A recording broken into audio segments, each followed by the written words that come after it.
Wendy, can you please tell us about your early days as a singer keyboardist, your influences, your early musical growth, please? Well, it started in the Bay Area, I have to say, because I started when I was about 17 working in a R&B band called Western Edition.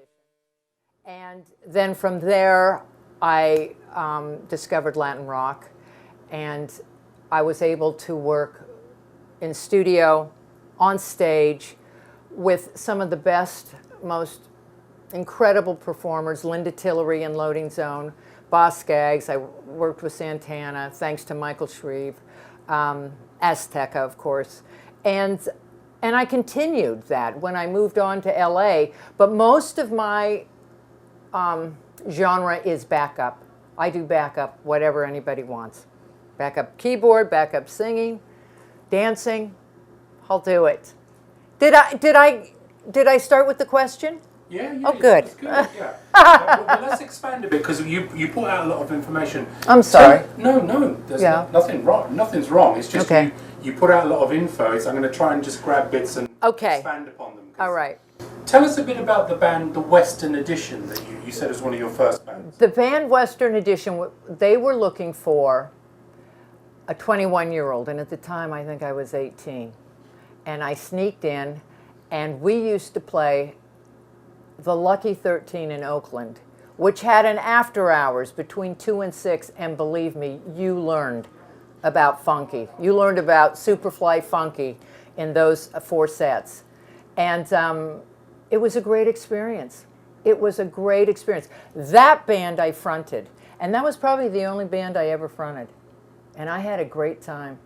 I had great horn players, funky guitar player, great drummer. And that's, that kind of led to everything else. Who were the musicians in that band? Oh my goodness. Can you remember? Tony Smith, one of the drums. Yeah, do you know Tony Smith?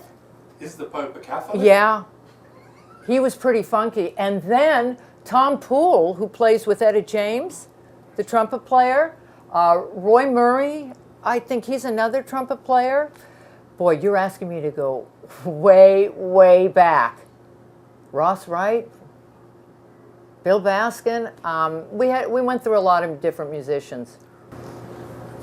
Can you tell us a little bit about the band? They're not that well known, although they were a very hip band in the area. Tell us about the Loading Zone, how you joined them. Oh, I saw Linda Tillery. The way I joined the Loading Zone is I saw Linda Tillery performing, and I must have been 18. I saw her, I don't know which, I guess it was the Loading Zone. It was the original Loading Zone. And I thought, I need to be with this woman. I need to be close to this woman and learn. So eventually, I believe it was post-Azteca. I believe, and Tommy Coster was in it. And somehow we got to be friends through recording. We did a lot of studio work together. And she was kind and humble enough to hire me. And once again, I just backed up on keyboard, learning from Tom, and backup sang for her, and it was spectacular. What a lesson. What a great musical lesson that was. And she's never stopped. She has never stopped perfecting her instrument. And she's still doing it. Were people like Dougie Rauch in that band at the same time as you, or? Dougie was not, I think he was in later, but Dougie and I played a lot together. We palled up real quickly when he first moved here. And we actually used to write a lot of songs together. Nobody knows that, but we did. And we worked in Michael Carabello's band and on his album, when it was called Albums. Used to be, and also Giants. And I miss him. Tell us a bit about the recording of that and that band. Again, it's a band that wasn't really too well known. No, once again, you're in the Bay Area. You've got a lot of good musicians for Giants.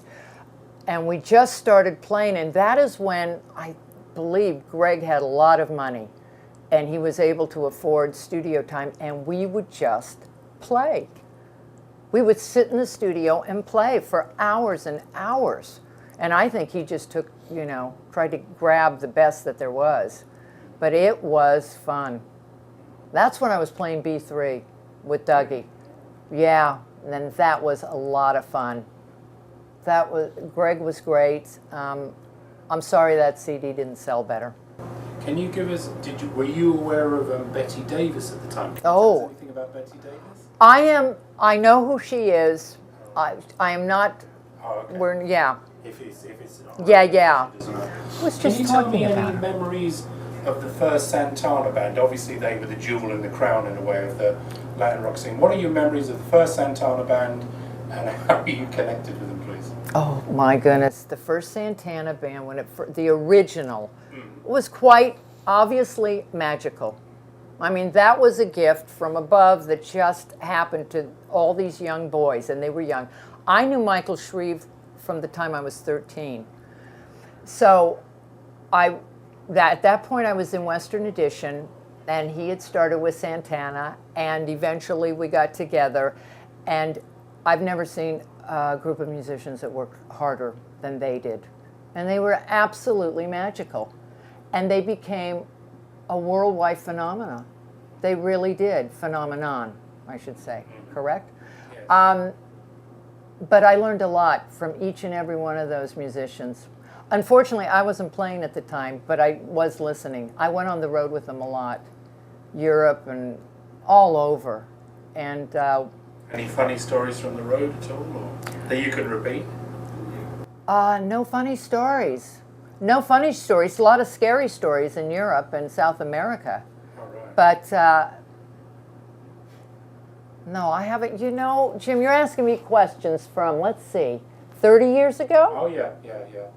30 years ago? It's sometimes in order to get information from you, you have to ask them the same question in 30 different ways. But it's like we don't have the time today. Yes. Do you, how you met Michael Shreve through the band? Tell us a bit about. I knew Michael Shreve from Redwood City, and we were in a battle. I was in an all-girl band at one point called Freudian Slips, and I thought we were just great, and we actually just stunk up the room. We were awful. We were awful. I was playing bass, but we were the only all-girl band back then. This was pre-Fanny. I was also in Fanny. Did you know that? So we were in Battle of the Bands together. And we used to hang out at the drum shop together and the music store, and that's how I knew Michael. There was a very small group in Redwood City of musicians, and that's how I met Michael. Were you aware when you were hanging out with the Santana band, the original band, that they really were starting to represent a very potent force for Latins then? Was it? No, I had no idea how much they would grow. It was such a burst, so quickly. There was such a burst for them. So many people responding to them. But because of Carlos and his talking about honing in on his instrument and his talent, he just kept growing and growing and growing and reaching out to more people. I had no idea. Pretty phenomenal. Can you tell us a bit about your playing on two significant Santana records post the original band, Caravanserai and Welcome, which are both much more jazz inflected? Can you tell us a bit about playing on those, your feelings? I'm sure in Caravanserai and Welcome were both because of Michael. I'm sure he's the one that offered me that job. I'm not sure how I got on that specific session, but it was pretty magical. Those were very different types of, that was a different genre back then for them. And that's when they started to stretch out. I feel extremely fortunate to be part of those two albums. And I got to sing with Leon Thomas and play. And it was just a very special, I wish I had been a little bit older to appreciate the musicianship that I was working with. I was a little too young and a little too unhinged. Truly unhinged. Right? Right, Jim? Right? I mean, now, in retrospect, to be surrounded by these musicians is really a gift. I feel very fortunate and very humbled. What do Caravanserai and Welcome and those recordings, what do they mean to you now? When you listen to them now, how do they've dated well, haven't they? They haven't. The Caravanserai to me and Welcome, and a lot more of their albums, are universal. I don't know how he does that. But somehow his music reaches so many people. And that is really difficult to do. And I don't think he does it to try to reach out. I think it comes from within. And somehow this source just goes right through him. And to so many people. He is huge. Yeah? I mean, you would know that better than anyone. You wrote the book. Right? You wrote the book. I didn't mean to be funny, but you did. It was good. I loved it. It was so good. I can talk. It's my cat. Absolutely. Please be my guest. Can we just ask you some stuff about Azteca, maybe, and then wrap it up? Sure. I realise this is going. I hope we're not under sound check yet, are we? No. They'll come get you. Yeah, I haven't heard anything. Yeah. I haven't heard a sound. Okay, yeah, that was War. sound checking. And you know, War sounded good. Yeah, where was the man in front though? I thought I heard him singing. Yeah, No, that wasn't it. It wasn't? That was two other white guys. Wow, they sounded good. Tell us about the formation and joining on. Tell us about Azteca? Yes, please. By that, Azteca was nothing I auditioned for. Once again, it fell into my hands through Michael Shreve. I believe he was, believe it or not, one of the original members with Coke and Pete. And they were looking for a female singer. I didn't audition. I didn't have to audition. I didn't have to be rejected. I showed up and I was in the band. I was just surrounded by these remarkable people. And it started out slowly, and thanks to Tom Harrell, an amazing trumpet player, and who has gone on to do amazing things, and a lot of great musicians, Pete and Coke, and Lenny White. I mean, Lenny White is one of those magic drummers. He's one of my favorite drummers, and I miss him. But we've got Sheila E. on drums, who is kicking. She's amazing. And it just slowly, transformed into a band. It was just too hard, though, to keep everyone together. It was a very large group of people. I believe it was, 17 members? 16? We'd make $2 a gig if we were lucky. And it was too bad, but that's, Can you tell us just, the leader of the band was Coke Escovedo. Can you tell us just some memories of him, what he was like as a person? Obviously, he passed. Coke, from what I remember, was a very serious leader. He and Pete both. And he took the band very seriously. We had many meetings. Hi! Do you need this room? Whose room is this? Ours. Oh, it's Bernie's. Oh, Yeah, okay. Yeah, no, it's cool. All right, so, Can we take that from the top again? Yeah. Would you mind? No. Coke Escovedo was a very serious leader. He took Azteca very seriously. It was his baby. He nurtured it. He did the best he could with it. He was an amazing musician. I just think there were just so many of us that it's hard to have. You have different groups of people. You have your horn players. You have your dramatic singers. You have your crazy, God bless them, percussion players. And it was very hard to try to put us all together, but he tried, and he did a great job.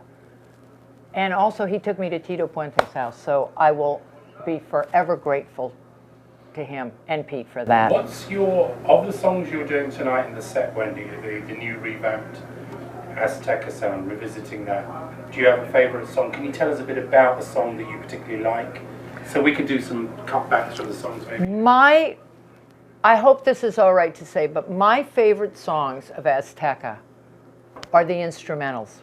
I find them phenomenal. As far as my singing, I find it just kind of a, just to support the musicianship. Can you name the songs? Well, there's New Day on the Rise. I love that one. I love Nam Pacha. I love that one. As far as love, that's the song I sing. What is it? Find Love Today is the one. Not Love Not Then. Find Love Today. I get through it. I haven't sung in a long time. My muscle is a little atrophied. But I love the beginning song, the first song that they do. It's basically the ones they do, the instrumental ones with the horns. That one I love. The instrumentation on that, Jules and Tom Harrell and Mel Martin, they have a lot to do with that. Once again, unfortunately, I wasn't paying attention when I was younger. Otherwise, I could have learned composition from any of those players. We'll wrap this up with this, Wendy. Are you okay? Yes. Can you just tell us a bit about how you feel about playing the Voices of Latin Rock Show 5 with Azteca? Just your feelings about being back with the band and stuff. Being back, first of all, in the Bay Area, being asked to come here and be part of this, being honored, I'm shocked beyond belief. I'm thrilled to be surrounded by these women. Lydia Pence's, I have been a fan of Lydia Pence's since I was 16. She is phenomenal. Linda Tillery, need I say, and Sheila, and Rita. All of them. These are women who have never stopped honing in. I, became a mother, kind of slowed down on that end, but I'm very proud to be part of this. And I love the Bay Area, and I'm so happy to be back here. I'll be very sad to go back to Los Angeles. I miss the Bay Area terribly.